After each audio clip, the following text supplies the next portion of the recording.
Guys கமாலில் பார்த்தியா ஒரு handle hardcore விளாட சொன்னாங்க. அதுக்கு தான் நம்ம வந்திருக்கோம். ஃபஸ்ட்டு பேசிக்கலி பார்த்தீங்கன்னா நமக்கு ஒரு 5 மரத்தை வெட்டிக்கணும். அதான் வெட்டிட்டு இருக்கோம். ஏன் 3 மரத்தை வெட்டியாச்சு. இப்போ ஒரு ஹேண்டில் ஒன்றுமே பண்ண முடியல. போ போ போ போ வெட்டு வெட்டு வெட்டு வெட்டு வெட்டி நம்ம 5 மரம் வெட்டிக்கலாம். 4 வெட்டியாச்சு. இப்போ இன்னொன்று வெட்டணும். அப்படியே நேக்காக ஸ்க்ரீனை தள்ளி இன்னொன்று வச்சு வெட்டியாச்சு. வெட்டிக்கிட்டே இருக்கும். வெட்டி முடிச்சுட்டு பார்த்தியா அந்த 5 ஊட்டியும் சீவனை விட்டா மாற்றிக்கலாம். சீவனை விட்டுலாம் ஒரு விட்டை வச்சு 5 செய்ய 4 செய்ய முடியுமா? அதை வச்சு செஞ்சு ஒரு 20 விட்டு செஞ்சுக்கலாம். செஞ்சு முடிச்சுட்டு பார்த்தீங்கன்னா நம்ம ஒரு கிராஃப்டிங் டேபிள் செஞ்சுக்கலாம். அப்புறம் சில பல குச்சிகள் செஞ்சுக்கலாம். செஞ்சுட்டு கிராஃப்டிங் டேபிள் எடுத்து கீழே போடணும். ஸ்க்ரீனை நவுத்தி போட்டு ஒரு ஹேண்டில் விளாடவே முடியல. எப்போ தான் விளாடுது? நீங்கள் சொன்னீங்க அவ்வளோ கஷ்டப்பட்டு விளாடுவேன். அப்போ பார்த்தீங்கன்னா ஒரு பிக்காக்ஸை செஞ்சுக்கலாம். ஒரு பிக்காக்ஸ் செஞ்சுக்கிட்டு இப்போ அந்த கிராஃப்டிங் டேபிளை எடுத்துக்கலாம். எடுத்துக்கிட்டு நமக்கு ஃபஸ்ட்டு இப்போ என்ன வேணும்? ஆடு வேணும். ஆடை அடித்து 3 ஆடை அடித்து ஒரு பெட்டை செய்யணும். சரி வாங்க போய் நம்ம இப்போ ஆடை தேடலாம். இப்போ நான் எப்படி ஓடுவேன்? ஒரு ஹேண்டில்னா கொஞ்சம் தள்ளவே முடியல. இந்த வேகமாக ஓடுறதையும் தள்ள முடியல, இழுத்துட்டு போகிறதையும் தள்ள முடியல. நான் என்னங்க பண்ணுவேன்? இப்போ ஸ்க்ரீனை தள்ளி நவுறதுக்குள்ளே போதும் போதும் ஆகுது. அப்படியே கொஞ்சம் தூரம் அங்கே இங்கேயே அலைஞ்சி கிழிஞ்சி ஒரு பார்த்தியா ஒரு கடலில் நீந்தி வந்து ஒரு ஜங்கிள் பயமை கண்டுபிடிச்சோம். ஜங்கிள் பயமில் எங்கேயா ஆடு இருக்குன்னு தேடி பார்த்தா பட்டான ஒரு ஆடு நம்ம கண்ணில் மாட்டுச்சு. பட்டானை அடித்து பிக்காக்ஸை வச்சு அடி அடி ஒரு அடி மட்டா. ஐயோ மட்டா.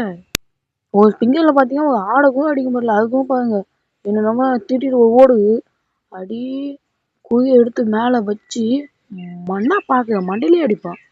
ஐயோ விதைய நோண்டி விட்டா. அதுவாக கிட்ட போனால் எடுத்துப்பேன். அடி அடி அடி அடி அடி அடி என்ன திங்கிற நீ? என் டைமே பேசுனா பட்டா பண்ணா அடிச்சு கொண்டுருவான். அப்போ பார்த்தியா கொஞ்சம் கஷ்டப்பட்டு அங்கேயே அலைஞ்சி திரிஞ்சு 2 ஆடை கண்டுபிடிச்சிட்டேன். இப்போ பார்த்தியா அந்த 2 ஆடு இங்கேயும் ஓட விடாமல் பட்டு பட்டுன்னு அடிச்சிடணும். இல்லை எங்கேயா ஓட்டு தான் ஒன்றுமே பண்ண முடியாது. ஏன்னா இன்னும் கொஞ்சம் நேரத்தில் இருட்டாயிடும். இங்கே பாருங்க 2 ஆடு ஜோடியாக நிற்கிது. ஒரு ஆடு ஒரு அடி அடிச்சாச்சு. அதை முதல்ல அடித்து கொண்டுடலாம். இன்னொரு அடி மேலே கரெக்டாக வச்சு மட்டான்னு அடிச்சிடணும். திருப்பி அதே மாதிரி அடிக்கணும். எங்கேயோ ஓடுது. அவ்வளோதான் அடித்து முடிச்சாச்சு. இப்போ பார்த்தியா வாங்க 2வது ஆடை போய் அடிக்கலாம். 2வது ஆடு எங்கே? அங்கே நிற்க வைப்பாங்க. கரெக்டாக கிட்ட தள்ளிட்டு போய் கத்தியை கொடுத்தா பட்டான்னு அடிப்போம். எப்படி எவ்வளோ குறிப்பாக மிஸ் பண்ண பார்த்தீங்களா? இதுமாரி கற்றுக்கோங்க. அப்போ கரெக்டாக இப்போ எப்படியா ஒரு அடி அடிச்சிட்டேன். அதே மாதிரி திருப்பின்னா ஓடுவா. ஐயோ ஓடு வைப்பாங்க. எங்கேயா ஓடுனா அடிச்சுடுவான். இன்னும் ஒரு அடி அடித்தா செத்துவோம். ஐயோ ஓடு ஓடு ஓடு ஓடு. ஐயோ ஐயோ ஓடு. அவ்வளோதான் 3 ஆடை அடித்தாச்சு. இனிமேல் நம்மள ஒன்றுமே பண்ண முடியாது.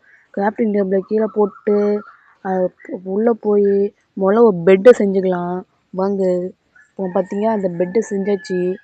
இதுதான் நம்மளோட பெட்டு. வெள்ளை பெட்டு பார்த்துக்கோங்க. இதுதான் நம்மளோட பெட்டு. அப்போ அங்கேயே அலைஞ்சி கிழிஞ்சு பார்த்தா நைட் ஆகிடுச்சு. அப்போ நம்ம ஒரு கேவை பார்த்து அங்கே பெட்டை போட்டு தூங்கிட்டோம். அப்போ காலைல எழுந்து பார்த்தீங்கன்னா போய் எல்லா ஜாம்பியை அடித்து ஒரு டைமண்ட் எடுக்கலாம் போனோம். டைமண்ட் எடுக்க முன்னாடி கொஞ்சம் நமக்கு அயன் பிக்காக்ஸ் வேணும். அயன் பிக்காக்ஸ் முன்னாடி நம்ம ஸ்டோன் பிக்காக்ஸ் வேணும். அதனால பார்த்தீங்கன்னா ஃபஸ்ட்டு போய் ஒரு ஸ்டோன் பிக்காக்ஸை செஞ்சுக்கலாம். ஸ்டோன் பிக்காக்ஸை செஞ்சுட்டு அப்படியே பார்த்தீங்கன்னா ஒரு ஸ்வாடு செஞ்சுக்கலாம். அப்போ சரி எல்லா பொருளையும் எடுத்து வச்சுட்டு கேவ் உள்ள இறங்கன்னு பார்த்தா ஒரு க்ரீப்பரும் ஜாம்பியை எழுந்துக்கிட்டே வந்து தோற்றுவானோம். நான் பார்த்தீங்கன்னா மூடில் போய் மாட்டிப்பேன்னா ஒன்றுமே பண்ண முடியாது. அப்போ பார்த்தீங்கன்னா க்ரீப்பர் பட்டானு வெடிச்சுவான். ஜாம்பி பட்டானு செத்துருவான். இந்த ஸ்கெலிட்டன் பையன் தோற்றி அடிச்சுக்கிட்டே இருப்பான். நீங்களே பாருங்களேன். 2 ஹார்ட்டுக்காக நான் போட்டு தள்ளிவோம். சக்க டென்ஷன் ஆகும். இப்போ என்ன பண்ணுறதுன்னே தெரியல. அப்போ உங்களுக்காக இவ்வளோ கஷ்டப்பட்டு ஒரு ஹேண்டில் ஹார்ட் வேண்டாம். இதுக்காக ஒரு சப்ஸ்கிரைப் பண்ணிட்டு போங்கடா காய்ஸ்.